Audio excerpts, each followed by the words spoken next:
Assalamualaikum warahmatullahi wabarakatuh.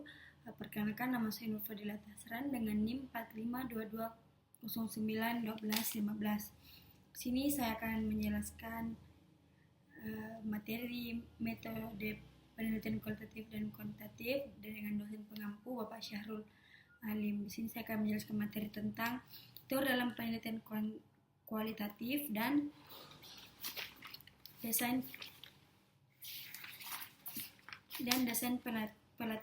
penelitian kualitatif. Baik, yang pertama yaitu apa sih pengertian dari teori dan penelitian kualitatif. Nah, di sini teori adalah sekumpulan konstruksi konsep, definisi dan dalil yang saling terikat serta menghadirkan suatu pandangan yang sistematis tentang fenomena dengan menetapkan hubungan di antara beberapa variabel dengan maksud menjelaskan dan meramalkan fenomena.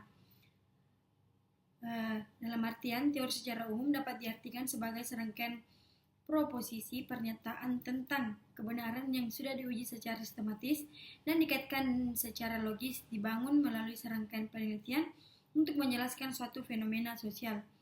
Nah, sementara itu, penelitian kualitatif didefinisikan sebagai jenis penelitian yang temuan-temuannya tidak diperoleh melalui prosedur statistik atau bentuk hitungan lainnya. Penelitian kualitatif juga didefinisikan sebagai riset yang bersifat deskriptif dan cenderung menggunakan analisis dengan pendekatan induktif. Di sini ada teorisasi dalam penelitian kualitatif. Yang pertama, teorisasi deduktif. Nah, di sini teorisasi dengan model deduktif tak asing lagi dalam model sosial, di mana teorisasi dilakukan secara deduktif. Model umum teorisasi deduktif seperti yang umumnya dilakukan di berbagai penelitian kuantitatif dan masih memengaruhi format kualitatif deskriptif karena merupakan teorisasi yang paling sering digunakan dalam penelitian kualitatif. Yang kedua, teori induktif. Nah, terdapat dua pendapat yang berbeda pada model induksi. Pertama, mengatakan bahwa peneliti harus memfokus perhatiannya pada data di lapangan sehingga segala sesuatu yang tentang teori yang berhubungan dengan penelitian menjadi tak asing. Nah, yang kedua, bahwa pemahaman terhadap teori bukan suatu yang haram, namun data tetap menjadi fokus penelitian di lapangan. Di sini ada sistematika teori. Kunci kendali memilih teori dalam penelitian adalah selain memahami konteks formal dan material sebuah teori, juga dituntut memahami teori itu, baik pada konteks sejarah maupun konteks sosial di mana teori itu dilahirkan. Dengan demikian, apabila teori itu digunakan, peneliti akan memahami struktur masing-masing teori itu. Bahkan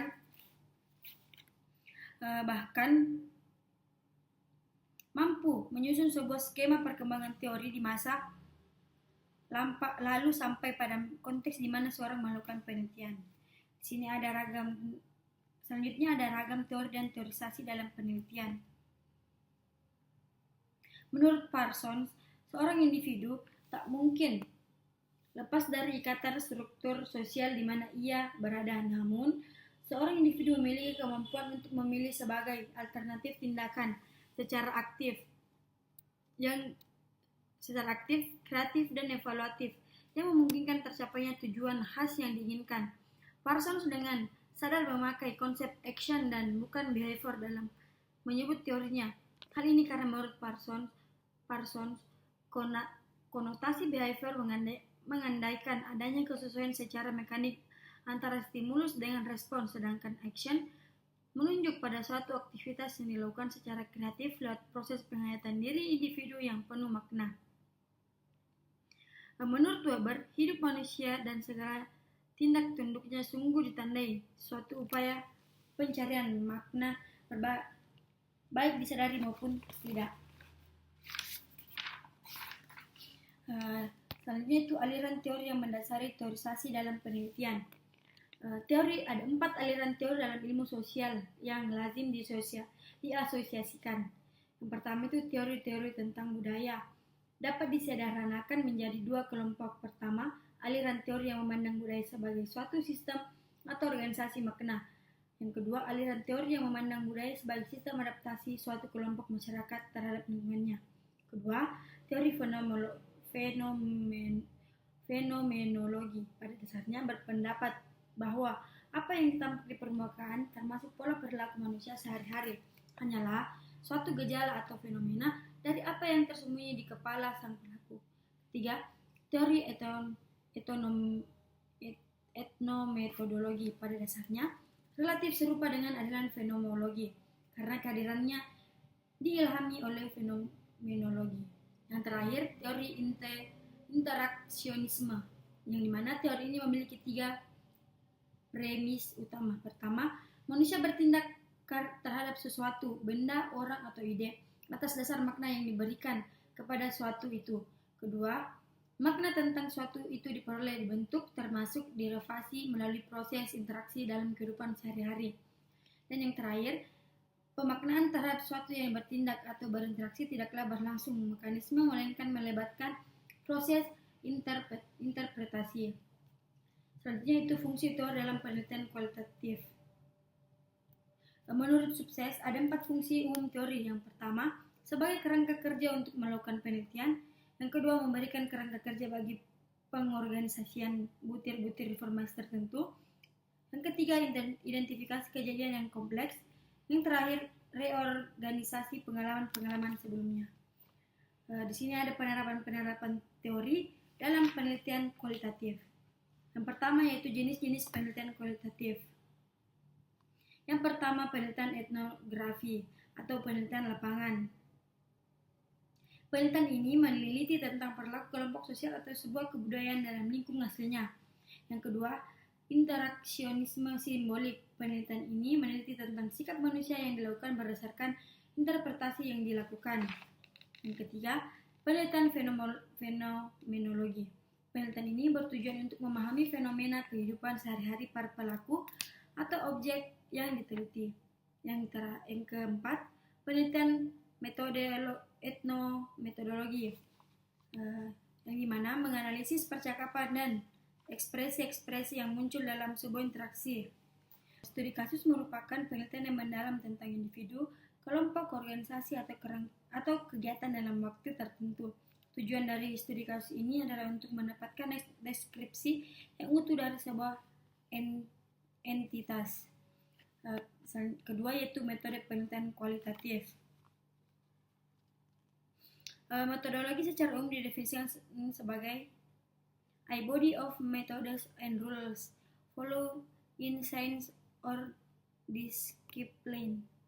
Sementara itu metode sendiri adalah a regular systematic plan for or way of doing something. Kata metode berasal dari istilah Yunani metodos atau metabodos yang artinya cara. Jadi metode penelitian sosial adalah cara sistematik yang digunakan peneliti dalam mengumpulkan data yang diperlukan dalam proses identifikasi dan penjelasan fenomena sosial yang tengah ditelitinya.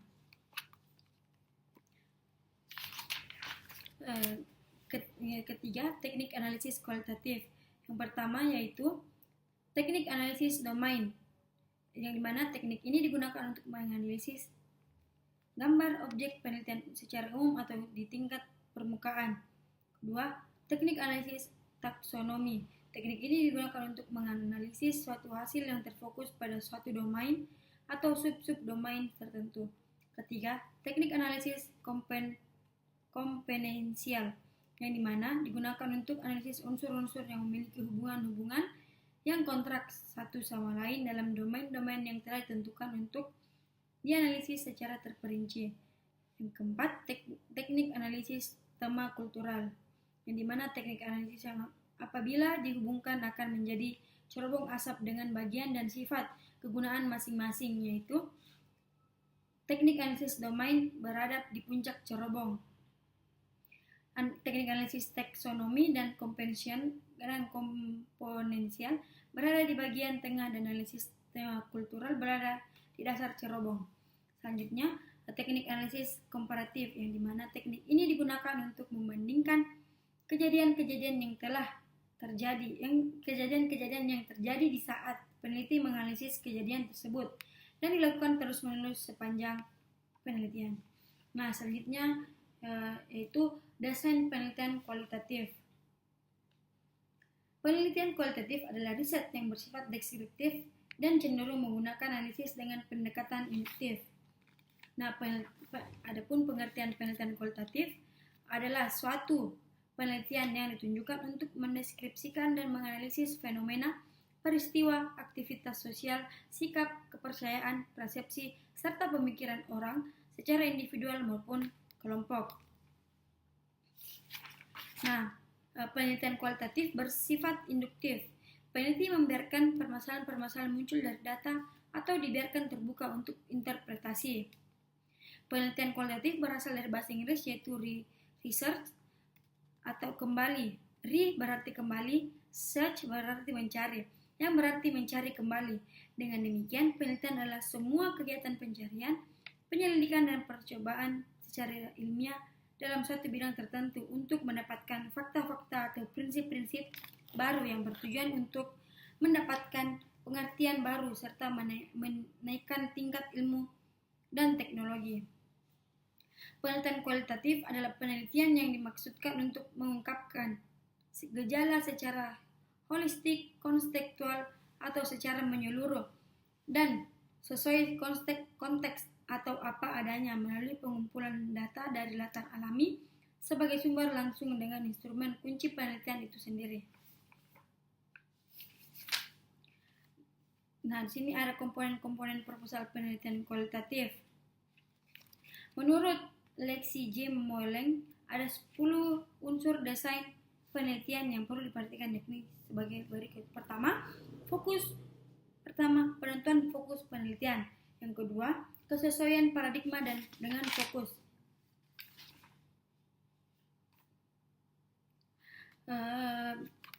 Selanjutnya itu penentuan paradigma dengan teori substantif yang membimbing studi. Keempat, menentukan sumber data. Yang kelima, penentuan terhadap tahap-tahap penelitian. Yang keenam, teknik penelitian. Yang ketujuh, perencanaan pengumpulan dan pencatatan data. Yang kedelapan, perencanaan prosedur dan pelaksanaan analisis data. Yang kesembilan, perencanaan perlengkapan peneliti. Yang terakhir, perencanaan pemeriksaan keabsahan data. Nah, selanjutnya itu ciri-ciri penelitian kualitatif. Pertama, penelitian kualitatif menggunakan lingkung alamiah sebagai sumber data langsung. Kedua, penelitian kualitatif sifatnya deskriptif analisis. Yang ketiga, tekanan penelitian kualitatif adanya proses, bukan hasil. Yang keempat, penelitian kualitatif sifatnya induktif. Yang kelima, penelitian kualitatif mengutamakan makna. Adapun bentuk-bentuk rancangan penelitian kualitatif. Pertama yaitu grounded theory atau teorisasi data. Yang kedua, rancangan penelitian etnografi. Yang ketiga, rancangan penelitian naratif. Yang keempat, rancangan studi kasus penelitian. Yang kelima, rancangan metode campuran. Yang keenam, rancangan penelitian tindakan atau action research. Nah, selanjutnya, format laporan rancangan penelitian. Sistematikanya adalah pertama, yaitu judul, kedua konteks penelitian, ketiga fokus kajian, keempat tujuan penelitian, kelima ruang lingkup dan setting penelitian, yang kelima perspektif teoritis dan kajian pustaka, yang ketujuh penelitian metode penelitian, yang kedelapan pendekatan, 9 unit analisasi, ke-10 pengumpulan dan analisis data, ke-11 keabsahan data, ke-12 jadwal kegiatan penelitian, 13 anggaran penelitian, dan terakhir itu daftar pustaka. Itu saja yang bisa saya jelaskan. Wassalamualaikum warahmatullahi wabarakatuh. Bye.